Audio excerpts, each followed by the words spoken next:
How much do you know about computers and the history of the screen in front of you? Today, almost every family owns a computer or some type of device that came from a computer, like an iPhone. There's a lot of history behind these computers and a lot you may not know, like how much they've evolved over the years. I want to start off by talking about the history of these computers.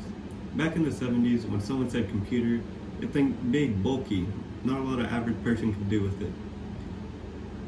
It wasn't until Steve Jobs and Steve Wozniak had an idea of a home computer for everyday people, experts and non-experts.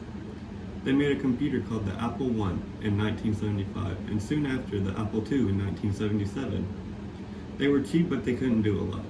It wasn't until IBM released a computer that made them take off, despite not having a computer screen. Next, I want to talk to you about the impact of the home computer to our everyday lives. The home computer was one of the most important innovations of the 20th century, with how much it changed our whole lifestyle. Everyone has used a computer: businesses, governments, commerce, and education, all affected by the technology in this device. We went from trying to solve impossible equations and questions to knowing them in split seconds, in the matter of years. As time progresses, we are starting to see home computers become more and more essential over time to solve the world's biggest problems.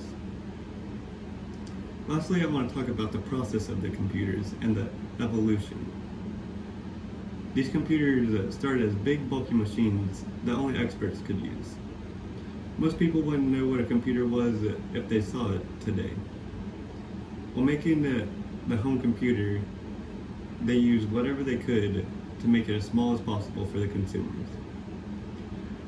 They used the old TVs and rehooked them to output codes and programs. They called it the microcomputer because how much smaller it was than the older computers. A benefit to the cost-efficient method of making it is that it made it cheap enough for all customers and everyday people to buy it so that anyone could own it. So far, I've talked to you about the history, the impact, and the process of these computers. With each year, home computers are getting faster, smarter, and more compact than ever.